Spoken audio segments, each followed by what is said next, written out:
मजलिस इसलिए है कि आज जो हालात हैं, खास करके मुसलमानों के जो हालात हैं, आपकी जो स्थिति है, आपकी जो बदहाली है, ज्यादातर मुसलमानों को आगे का रास्ता नहीं दिख रहा।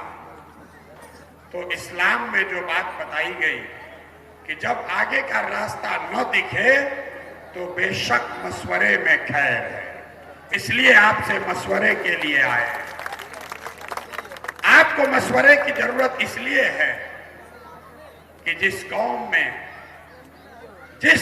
में कुरान का पहला शब्द है इकरा, अल्लाह का पहला शब्द है इकरा, मतलब पढ़ो। आपकी पहली आयत है इकरा बिस्मे रब्बिकल लजी खलक। वो कौम आज देश की सबसे अनपढ़ कौम है, और आप जितने लोग इस्लाम को मानने वाले हैं, आप इस बात के लिए चिंतित नहीं हैं कि आपके बच्चों की पढ़ाई कैसे होगी। आप ये मशवरा कर रहे हैं कि भाजपा कैसे हारेगी, लालू कैसे जीतेंगे, प्रशांत किशोर का क्या होगा, अमजद भाई का क्या होगा। लेकिन आप ये चिंता नहीं कर रहे हैं कि पूरी कौम जो आज देश में दलितों के बाद सबसे ज्यादा अनपढ़ कौम है, उसके बच्चों की पढ़ाई कैसे होगी। इसलिए मेरे भाई मशवरे की जरूरत है। ये मशवरे की मजलिस इसलिए है कि मुसलमानों को आपके हदीस में ये बताया गया कि हर मुसलमान का ये फर्ज है कि आप अपने बच्चों की चिंता कीजिए, अपने बच्चों के साथ इंसाफ कीजिए। हिंदुओं के धर्म में, हमारे ग्रंथों में ये बात नहीं लिखी गई है, लेकिन आपके हदीस में ये कहा गया कि हर मुसलमान का ये फर्ज है कि आप अपने बच्चे को अच्छा नाम दीजिए, उसकी अच्छी तालीम तरबियत परवरिश कीजिए। मशवरे की जरूरत इसलिए है कि आज आधे से ज्यादा मुसलमान अपने बच्चों के साथ चाह कर भी इंसाफ नहीं कर पा रहे। मैं आपके यहाँ अभी आया हूं, रास्ते में अगर 100 बच्चे मुझे मिले हैं, आपके कौम के बच्चे मिले, आधा से ज्यादा आपके बच्चों के शरीर पर शुद्ध कपड़ा नहीं है। आपके कौम के बच्चे जो दौड़ रहे हैं, ज्यादातर बच्चों के पैर में हवाई चप्पल भी नहीं है। आज शुक्रवार है, मैं दावे के साथ कहता हूं, ज्यादातर गरीब परिवार, मुसलमान परिवार के बच्चे आज पढ़ने नहीं गए, और अगर कोई पढ़ने गया तो 11-12 बजते बजते खिचड़ी खाकर किसी सरकारी विद्यालय से रोड पर मैदान में दौड़ रहा है, और आप और हम उसकी चिंता नहीं कर रहे। इसलिए मशवरे की जरूरत है। मशवरे की जरूरत इसलिए है कि जिन मुसलमानों ने अपने पुरखों को, इस कौम को, इस देश के लिए अपना खून बहाते देखा, आज उसी देश के पार्लियामेंट में आपके खिलाफ कानून बन जाता है और आप कुछ नहीं कर पा रहे।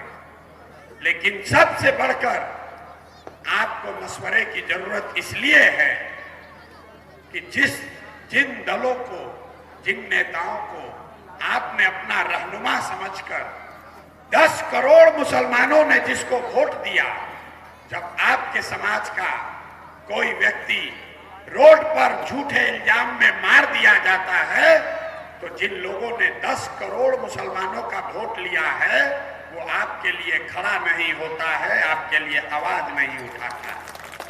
इसलिए मशवरे की जरूरत है। मैं जहां भी गया, 5000 गांव में जाने के बाद अपने अनुभव से बता रहा, बिहार में दलितों के बाद सबसे ज्यादा गरीबी, बदहाली, फटेहाली अगर कहीं दिखी तो मुसलमानों के गांव में दिखी। आपकी ये दशा क्यों है? ज्यादातर लोग बताते हैं कि नेताओं ने, सियासी नेताओं ने आपके साथ धोखा किया। कोई कहता है कांग्रेस ने ठग लिया, कोई लालू जी को दोष दे रहा है, कोई यादवों के बारे में बात कर रहा है। हम आपको बता रहे हैं आपकी दुर्दशा क्यों है।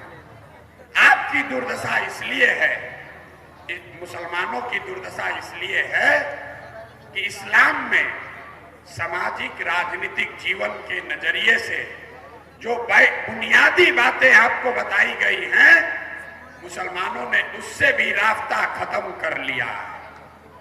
इस्लाम में यह बताया गया कि जिस कौम में, आपके पैगंबर साहब ने बताया कि जिस कौम को अपने रहनुमाओं की समझ न हो, उसके ऊपर जालिम हुक्मरानों को मुसल्लत कर दिया जाता है।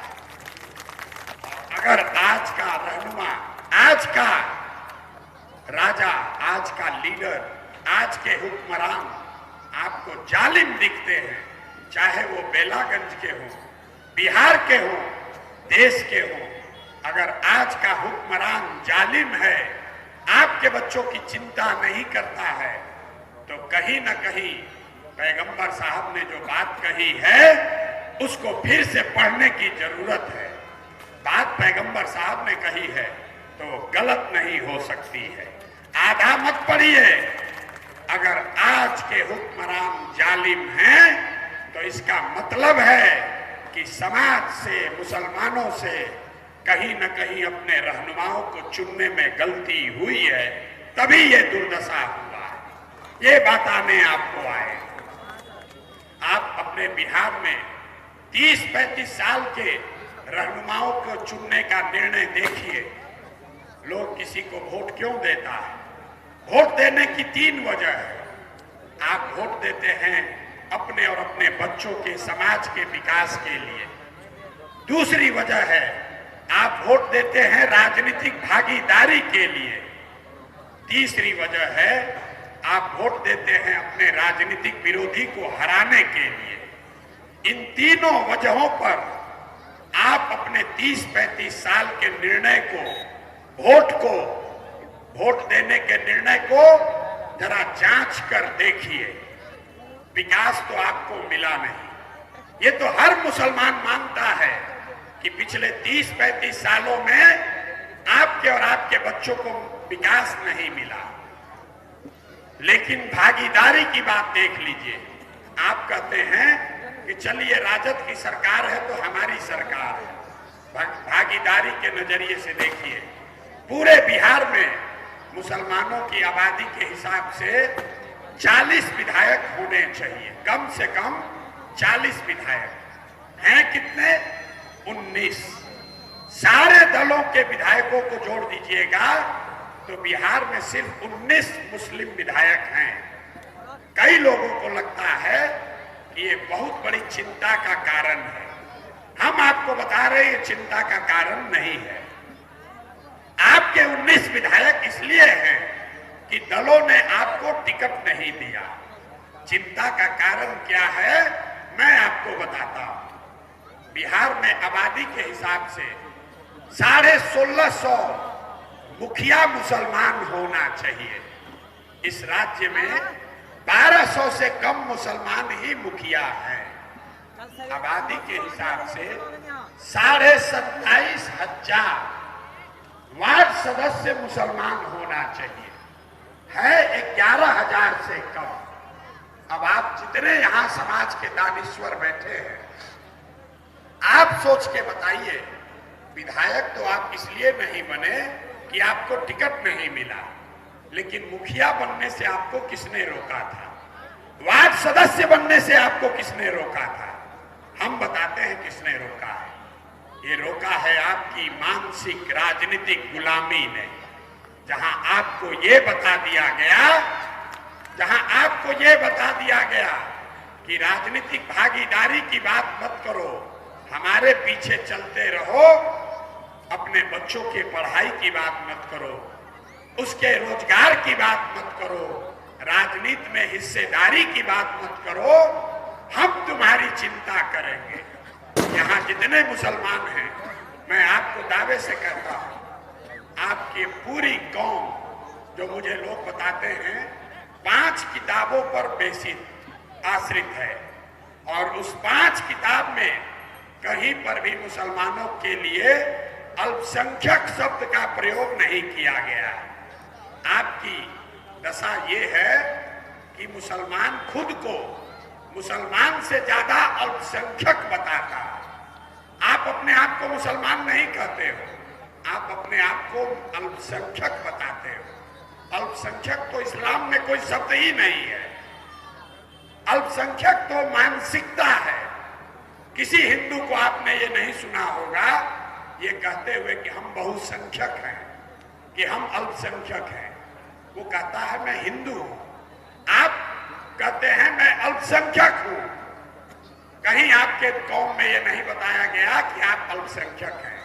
अल्पसंख्यक एक मानसिकता है जो ये बताता है कि समाज जो अपने आप को अल्पसंख्यक समझता है वो ये स्वीकार कर ले कि बहुसंख्यक समाज के पीछे चलकर ही मेरी सुरक्षा और विकास को सुनिश्चित किया जा सकता है। तो मुसलमानों के साथ जो राजद ने सबसे बड़ा गुनाह किया वो ये नहीं कि आपका विकास नहीं हुआ, ये नहीं कि आपको भागीदारी नहीं दी, ये नहीं कि आपको एमएलए नहीं बनाया।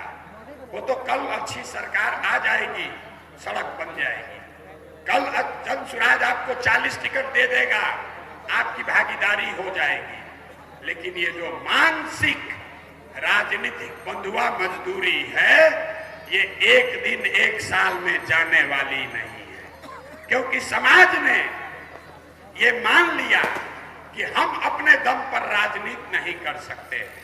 हमको हर हाल में कोई तेजस्वी चाहिए, कोई प्रशांत किशोर चाहिए, कोई राहुल गांधी चाहिए। ये चीज आपके दिमाग से निकल नहीं सकती है। तो आपको और आपके बच्चों को विकास मिला नहीं, राजनीतिक भागीदारी मिली नहीं। चलिए तीसरी बात देख लेते हैं। आप कहते हैं जब कम से कम भाजपा को हराओ। अगर भाजपा को हरा दिया तो सब स्वीकार है, तो आप उसके नजरिए से देख लीजिए। 1989 से आज तक आप लगातार लालू जी को, राजद को वोट दे रहे हैं। 1989 में बिहार में भाजपा का 0 सांसद था, 0, और देश में 2 सांसद। आज बिहार में भाजपा गठबंधन के 30 सांसद हैं, देश में 250 सांसद हैं। तो आप बताइए, आपको विकास मिला नहीं, भागीदारी मिली नहीं, भाजपा को आप हरा पाए नहीं, तो लालटेन पकड़कर क्यों घूम रहे हैं? मुसलमान कहता है कि हम लोग बहुत इमोशनल कौम है, जिसका हाथ पकड़ लिए वो पकड़ लिए। मेरे भाई ये सही बात नहीं है। मुसलमानों की दिक्कत ये है कि आज का मुसलमान राजनीतिक जद्दोजहद के लिए तैयार नहीं है। आपके कौम में ये बात बताई गई है कि जब तक जद्दोजहद नहीं करोगे जीवन में कुछ भी हासिल नहीं हो सकता है। लेकिन आज का मुसलमान जद्दोजहद नहीं करना चाहता।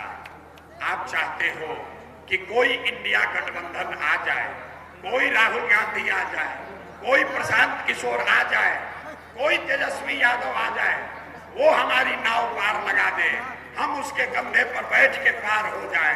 तो कैसे हो सकता है? अगर इस बात में दम होता तो पैगंबर साहब ने आपको ये कहा होता कि जद्दोजहद मत करो, मौके की तलाश करो। उन्होंने ये नहीं कहा। आपको कहा गया है कि हक और तादाद के बीच में आपको हक के साथ रहना है। लेकिन पूरा जो मुसलमान है वो तादाद के साथ रहना चाहता है।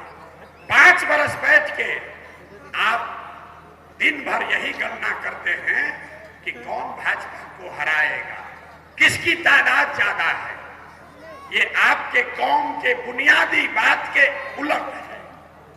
पैगंबर साहब ने ये नहीं कहा कि जिधर तादाद है उधर रहो। उन्होंने कहा कि जिधर हक की बात है वहां रहो, और आप तादाद के पीछे चल रहे हैं तो कैसे आपका भला होगा? आप तो तादाद के पीछे चल रहे हैं। 5 बरस बैठ के आप जोड़ते हैं कि कौन भाजपा को हराएगा, और जो भाजपा को हराता हुआ दिखता है वो आदमी सही हो गलत हो, चोर हो बदमाश हो, आपके समाज को लूट कर ले गया हो, अगर भाजपा को हराता हुआ तादाद में दिखता है तो आप उसी को जाकर वोट देते हैं, तो आपका भला कैसे होगा? कैसे होगा आपका भला? यही बताने आए हैं। नहीं हो सकता। जन सुराज आपका रहनुमा नहीं है, प्रशांत किशोर आपके रहनुमा नहीं हैं, होना भी नहीं चाहते हैं, हो भी नहीं सकते। लेकिन हम आपको एक रास्ता जरूर दिखा रहे हैं, आपको एक रास्ता दिखा रहे हैं कि कैसे आप राजनीतिक सामाजिक अपनी खोई हुई जमीन को वापस ला सकते हैं। जितने लोगों को लगता है कि हम लोग चुनाव कैसे जीतेंगे, मैं आपको 1-2 मिनट में एक फॉर्मूला दूंगा, आप उसको सुन लीजिए, समझ लीजिए, अच्छा लगे तो उसको अपनाइए। जिसको जिसको लगता है कि मुसलमान को किसी के साथ तो गठजोड़ बनाना पड़ेगा तभी तो हम लोग चुनाव जीतेंगे, इसी नाम पर आप MY समीकरण बनाए हैं। उसका फायदा नुकसान क्या हुआ? MY समीकरण कहीं बचा ही नहीं है, अब YM समीकरण है। जहां Y समाज के लोग खड़े होते हैं वहां मुकम्मल मुसलमान वोट देता है। जैसे ही मुसलमान समाज का आदमी खड़ा हुआ तो आधे से ज्यादा या Y समाज के लोग भाजपा को या आपके विरोध में वोट देते हैं। ऐसा क्यों है? ऐसा नहीं है कि यादव समाज के लोग आपके साथ धोखा कर रहे हैं, ये गलती मत समझिए। अगर ये समीकरण आप किसी दूसरे जाति के साथ बनाइएगा तो भी यही होगा। मान लीजिए कि आपने ये समीकरण ब्राह्मणों के साथ बना लिया, तो जब ब्राह्मण खड़ा होगा तो मुसलमान मुकम्मल वोट उसको देगा, और जैसे ही आप खड़े होइएगा आधा से ज्यादा ब्राह्मण भाजपाई बनकर उनको वोट देगा। क्यों? ये समझ लीजिए, और इसी से आपके आगे का रास्ता दिखेगा। इस देश में 80% हिंदू रहते हैं, इस बात को ध्यान से सुनिए, 80% हिंदू रहते हैं। भाजपा को वोट कितना मिला है? 36%। 80% हिंदुओं के देश में 36% भाजपा को वोट मिला है। मुसलमानों ने तो भाजपा को वोट दिया नहीं, तो इसका मतलब है कि आधे हिंदुओं ने, करीब करीब आधे हिंदुओं ने भाजपा को वोट दिया। तो पहली इससे लेसन ये है कि ये भूल मत कीजिए कि सारे हिंदू भाजपाई हो गए। सारे हिंदू भाजपाई नहीं है। सारे हिंदू भाजपाई हो जाएंगे तो भाजपा को 60, 70, 80% वोट आएगा। भाजपा को 36% वोट आया है। इसी से आपको आगे का रास्ता दिखेगा। तो कौन सा आधा हिंदू है जो भाजपाई नहीं है? मैं आपको बता रहा हूं कि कौन हिंदू है। जो गांधी को मानने वाला हिंदू है, वो किसी भी जाति का हो, वो भाजपा को वोट नहीं देता है। जो बाबा साहब अंबेडकर को मानने वाला हिंदू है, वो भी भाजपा को वोट नहीं देता है। जो कम्युनिस्ट विचारधारा के हिंदू हैं, वो भी किसी जाति के हिंदू हो, वो भाजपा को वोट नहीं देते हैं। और जो लोहिया जयप्रकाश को मानने वाले समाजवाद विचारधारा के, समाजवादी विचारधारा के हिंदू हैं, वो भी भाजपा को वोट नहीं देते हैं। तो जो जन सुराज का फॉर्मूला है कि गांधी, अंबेडकर, कम्युनिस्ट और समाजवादी विचारधारा के मानने वाले हिंदुओं के साथ अगर मुसलमानों का गठजोड़ बना दिया जाए तो आधे हिंदू मतलब 40% और 20% मुसलमान मतलब विचारधारा के आधार पर एक ऐसा गठजोड़ बनाया जा सकता है जिसमें आप रहेंगे 60, भाजपा रहेगी 40 और हर बार आपको निश्चित सफलता मिलेगी। यही फर्क है हमारी बात में और ओवैसी साहब की बात में। ओवैसी साहब भी कह रहे हैं कि मुसलमानों का रहनुमा कौम से कोई लड़का ही होना चाहिए। मुसलमानों को अपनी राजनीति, अपना नेतृत्व खुद लेना चाहिए। मैं भी यही बात कह रहा हूं। फर्क क्या है? ओवैसी साहब ये कह रहे हैं कि मुसलमानों का नेतृत्व, मुसलमान कोई लीडर हो उसके पास उसकी रहनुमाई होनी चाहिए, उसको अपने कौम को एकजुट करके उसकी रहनुमाई लेनी है।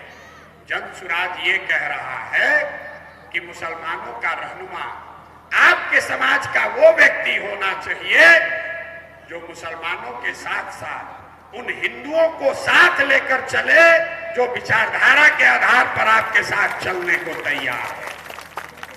तो अगर आप हमारे फॉर्मूला में आइएगा जो गांधी जी का फॉर्मूला है, क्योंकि ये चारों विचारधारा के लोग, गांधी के लोग, अंबेडकर के लोग, कम्युनिस्ट विचारधारा के लोग और समाजवाद को मानने वाले लोग, आजादी से पहले उन्होंने गांधी को सबने माना है। और ये चार विचारधारा के लोग मुसलमानों के साथ मिलकर इन्होंने देश की आजादी की लड़ाई लड़ी थी। तो एक शब्द में जनसुराज आजादी से पहले की कांग्रेस को, गांधी की कांग्रेस को पुनर्जीवित करने का अभियान है।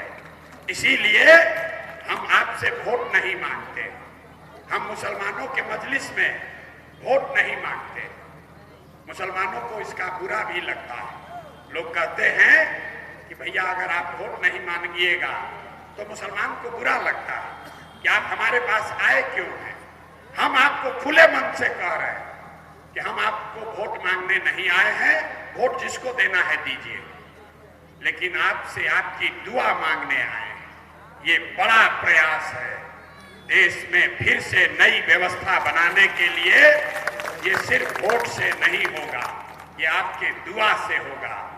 और दूसरी चीज जो मांग रहे हैं वो आपके बच्चों का, आपके युवाओं को आप जनसुराज से जोड़िए। वोट जिसको देना है दीजिए, लेकिन अपने बच्चों को जनसुराज से जोड़िए, क्योंकि जनसुराज ने कहा है कि अगर आपके बच्चों में सलाहियत है, उनकी नीयत ठीक है, उनको समाज में काम करने का जज्बा है, अगर उसके पास पैसा नहीं है तो कोई बात नहीं, उसके पास चुनाव लड़ने की व्यवस्था नहीं है तो कोई बात नहीं, अगर वो विधायक मंत्री का लड़का नहीं है तो कोई बात नहीं, लेकिन अगर समाज के लिए इस विचारधारा आधारित व्यवस्था बनाने के लिए उसमें उसका जज्बा है तो उसको आप जनसुराज में भेजिए। जनसुराज अपने खर्चे से उसको प्रशिक्षित भी करेगा और समय आने पर उसके हिसाब से उसको चुनाव भी लड़ाएगा। ये बात आपसे कहने आए हैं। अच्छा लगे तो इससे जुड़िए और न अच्छा लगे तो कोई बात नहीं। हमने कहा है कि मुसलमानों को जनसुराज की ओर से 40 टिकट विधानसभा में जरूर दिया जाएगा, लेकिन ये कोई हम आप पर एहसान नहीं कर रहे, ये हम आपके लिए नहीं कह रहे। ये संविधान में जनसुराज के लिखा हुआ है कि जिस समाज की जितनी संख्या है उसको उतनी भागीदारी मिलेगी ही मिलेगी। आप हमको वोट दीजिए या मत दीजिए, हमारे साथ आइए या मत आइए।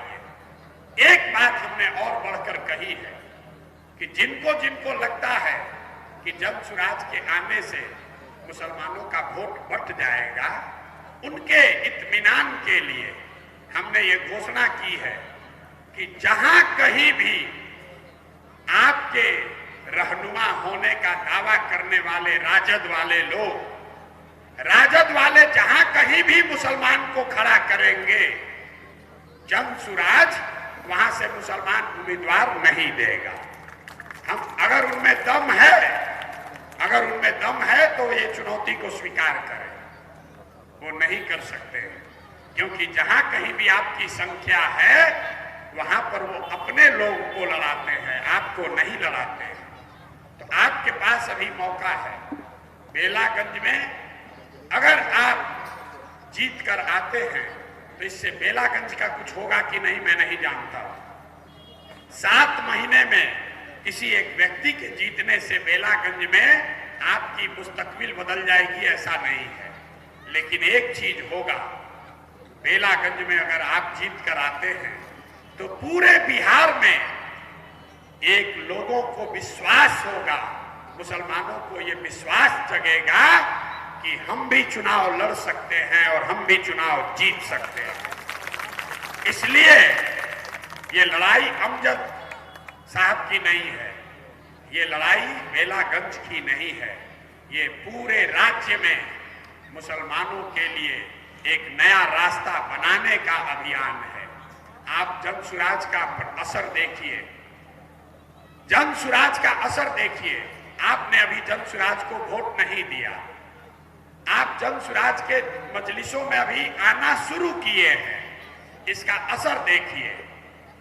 आपके समाज के जिस व्यक्ति के मरने के बाद जिसकी मैयत में आपके अपने रहनुमा जिसकी मैयत में नहीं शामिल हुए, आज मुसलमानों की ये तादाद उनको मजबूर कर दिया कि उसी परिवार को घर में बैठाकर अब वापस दल में शामिल करा रहे हैं।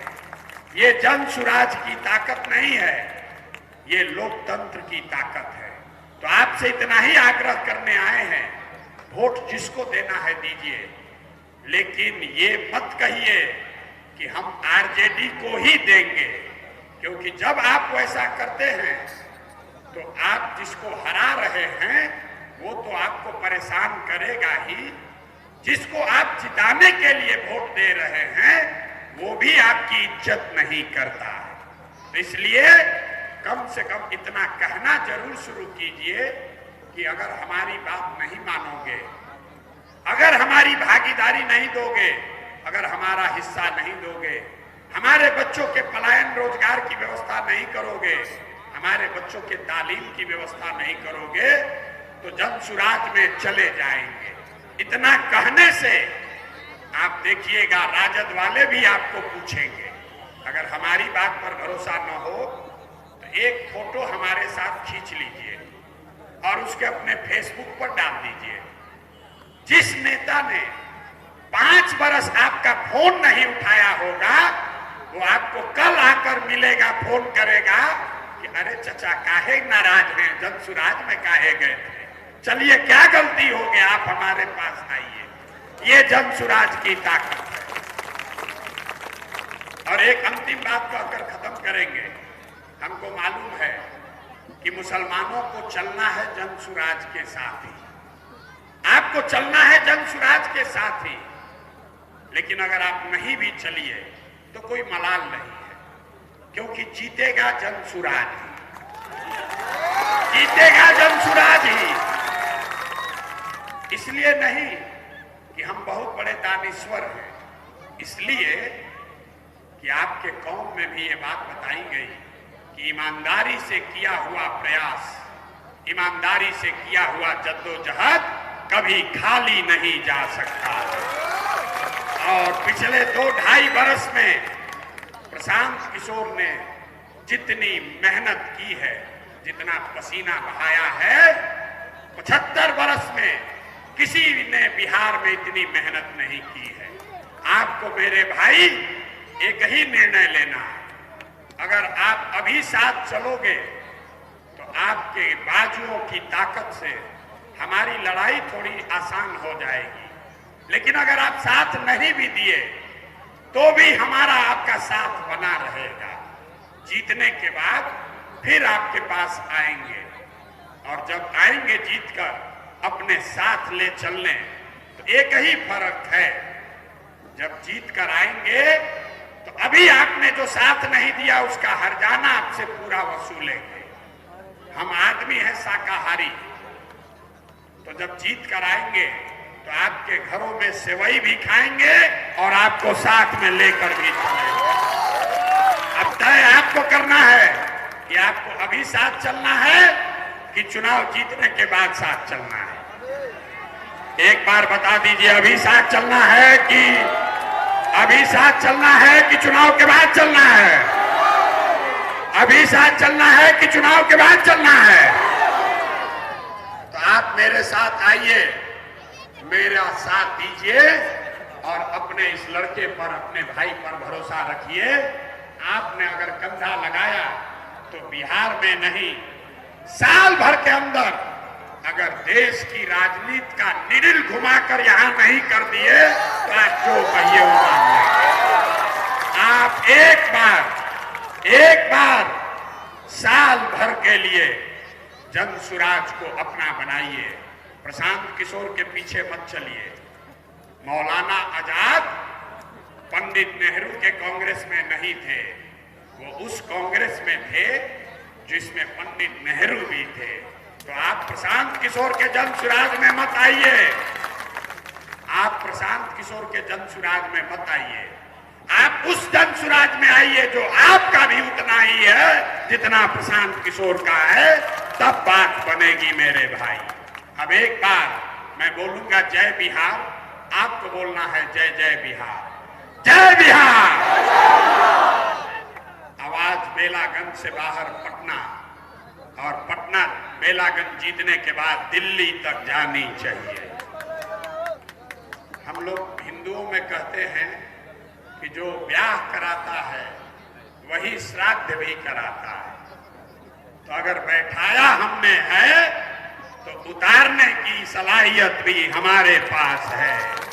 आप साथ आइए और साल भर में आपको नक्शा बदल कर दिखाते हैं। बहुत बहुत